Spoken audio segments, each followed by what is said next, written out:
Dinas Kesehatan Sumsel menyatakan bahwa angka kasus stunting pada anak di Sumatera Selatan pada tahun 2022 turun menjadi 18,6%, turun sekitar 6,3% dari sebelumnya, yaitu 24,8%. Dinas Kesehatan Sumsel menyatakan bahwa angka kasus stunting pada anak di Sumatera Selatan pada tahun 2022 turun menjadi 18,6%.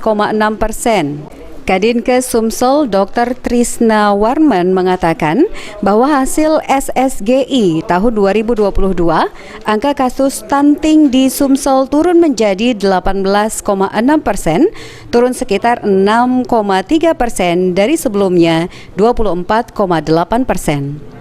Ada dua program penting yang harus dilakukan dalam upaya penanggulangan stunting, yakni pemenuhan kebutuhan gizi ibu hamil serta anak berusia 6-24 bulan. Pihaknya selama ini terus meningkatkan pelayanan kesehatan gizi, pemeriksaan kesehatan ibu hamil, pemeriksaan untuk mendeteksi anemia, dan pemberian tablet tambah darah bagi remaja dalam upaya menekan resiko stunting. Guna mendukung pemeriksaan ibu hamil, Dinas Kesehatan Sumsel mengupayakan penyediaan alat pemeriksaan USG di puskesmas-puskesmas, serta menyediakan alat antropometri untuk mendukung pengukuran kondisi fisik anak guna mendeteksi dini risiko stunting di posyandu.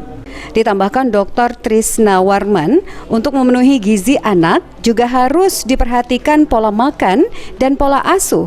Di usia di bawah 2 tahun, anak yang sudah diberikan tambahan makanan harus diberi makanan yang mengandung protein, buah-buahan, serta sayuran. Dan untuk ibu-ibu saat hamil menyusui harus lebih banyak makan. Turun sekitar 6,2%. Dari angka 24,8% menjadi angka 18,6% sesuai dengan hasil survei status gizi Indonesia SSGI 2022 yang dirilis oleh Menteri Kesehatan pada hari ini 25 Januari tahun 2023. Pak, mungkin apa aja nih Pak terobosan kita kemarin Pak yang kita lakukan sampai turunnya angka stunting ini Pak?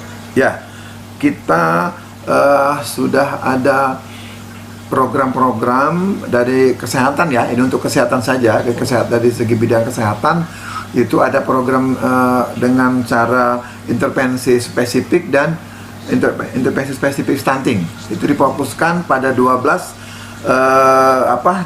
item.